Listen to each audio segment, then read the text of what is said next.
variété hors aztèque. Toi, tu sais parfaitement qu'elle est très résistante au mildiou, Aurelio. Très résistante. Et en plus, en même temps, nous devons récolter les grains des plants de café qui sont toujours valables. Écoute, mais j'ai une idée. Nous pouvons organiser des équipes, qu'est-ce que tu en dis? Pendant que certains récoltent, les autres peuvent préparer le remplacement des plants, pourquoi pas? Mais Jérémy, ce n'est pas l'époque.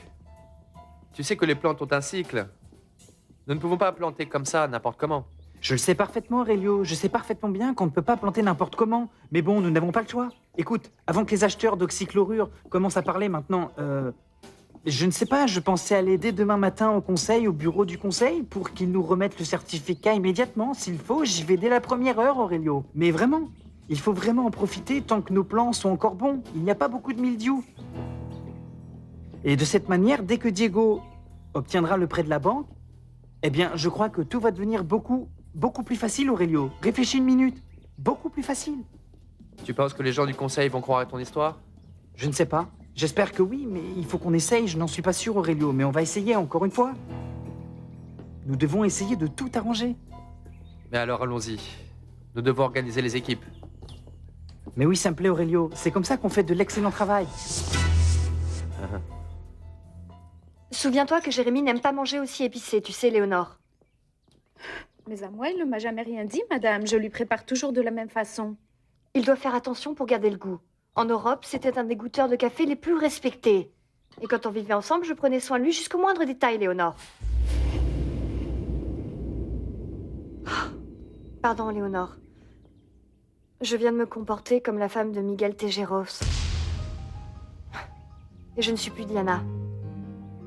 La femme dont Jérémy était amoureux. Ce qu'il y a, c'est que c'est très difficile d'arrêter de faire les choses qu'on a l'habitude de faire, madame. Ne plus être la femme d'un tel ou bien la maîtresse d'un autre. Il nous marque pour toute la vie, madame Diana. Et la seule excuse que nous avons, c'est que nous le faisons par amour. Par amour pour un homme. Et nous, madame Diana, nous n'avons pas le droit de nous aimer, ne serait-ce qu'un peu. Si. Mais comme tu le dis, on ne s'en donne pas suffisamment les moyens. Et tu vois, la seule excuse que nous avons, c'est bien de dire ça. Que nous le faisons par amour. Mais excusez-moi, madame. Moi, je ne voulais pas vous blesser ni... Non, ne t'inquiète pas, Léonore. Depuis que j'ai découvert que Miguel me trompait, j'ai commencé à penser à tout ça.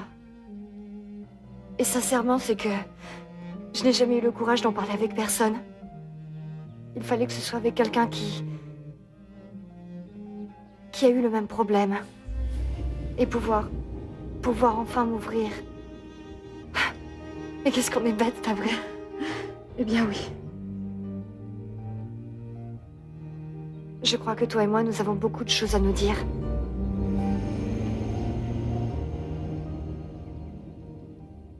Constantin m'a même menacé. Elle veut garder le bébé.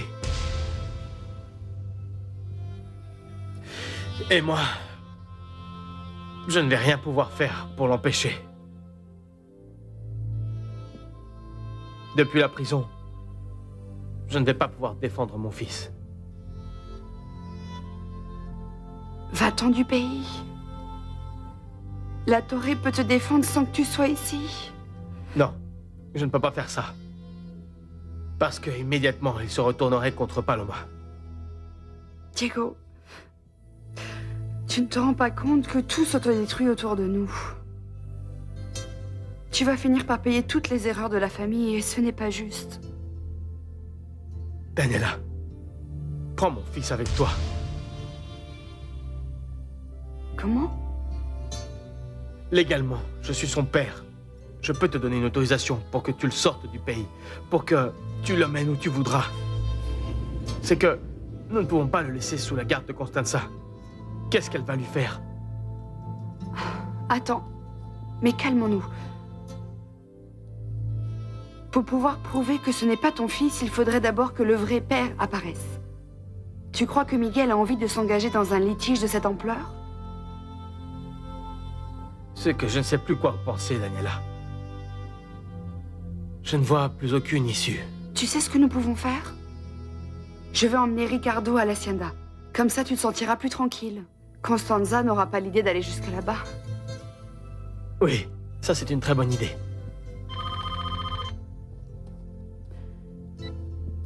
Oui? Oui, il est ici, je te le passe. C'est la Torre. Quoi de neuf, Georges? Et nous avons peut-être une chance.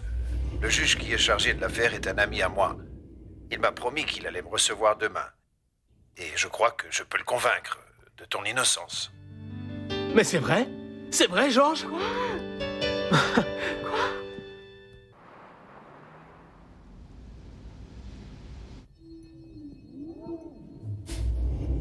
Calme-toi, Fabien. Beaucoup de calme. Souviens-toi, c'est tout ou rien. C'est tout ou rien.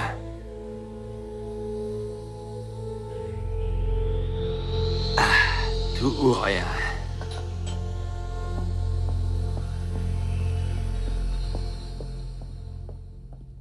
Maldonado, j'espère que tu m'apportes de bonnes nouvelles, hein? Eh bien oui, je t'apporte de bonnes nouvelles. La première, c'est que j'ai pu retrouver la trace de Rafael Pérez. Je le fais surveiller pour qu'il ne puisse parler à personne à Mexico. Très bien. La deuxième, c'est que ton prêt à New York n'attend plus que toi. Il n'y a plus qu'à attendre que le juge ordonne l'arrestation contre Diego, et c'est tout ce qui est nécessaire pour que l'argent soit débloqué. Très bien. De très bonnes nouvelles. Avec l'argent, ça va être beaucoup plus facile de trouver plus de preuves pour faire couler Diego. Mais tu m'inquiètes, Fabien. Cette enquête est en train de devenir pour toi quelque chose de personnel. Non, non, non, Maldonado. Ne t'y trompe pas. Il faut juste bien gérer mon affaire. Et souviens-toi que dans les affaires, il n'y a ni amis, ni famille non plus. La seule chose qui compte, c'est la concurrence. Et Diego, malheureusement, était mon concurrent, eh bien, le plus proche. Au fait, quoi de neuf sur Eugenia et mon fils? Elle attend juste que tu l'appelles. Appelle-la. Dis-lui de se préparer, que je voudrais qu'elle m'accompagne ce soir. Il est temps que la famille rencontre son héritier. Mais tu vas un peu trop vite. Tu n'as pas encore réglé l'histoire de... Je sais ce que je fais, Maldonado. Appelle-moi Eugenia. Et assure-toi qu'à 8 heures, elle soit ce soir chez ma grand-mère. Ce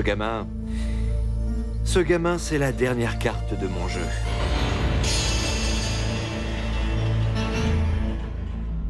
Moi, je te demande juste de me faire confiance. Mais c'est ce que tu me répètes. Tu me le répètes sans arrêt tous ces jours-ci. Et je te fais confiance. Mais Bernardo. réfléchis bien une minute. La seule preuve que nous ayons contre Fabien, c'est notre parole, et ça ne vaut rien du tout. Si on découvre que toi, tu as signé les documents d'exportation à l'embarquement au port, avant de mettre Fabien en prison, c'est toi qu'ils vont arrêter. Mais ça va arriver de toutes les façons. Ils vont faire une enquête sur tout le monde. Il n'y a pas d'autre solution. Laisse-moi la possibilité de me défendre. Laisse-moi au moins ça, Bernardo. Laisse-moi agir de mon côté et n'interviens pas. Mais qu'est-ce que tu penses faire? Ce qui sera nécessaire. Mais qu'est-ce que tu vas pouvoir faire à toi tout seul? Eh bien, au moins récupérer ma dignité.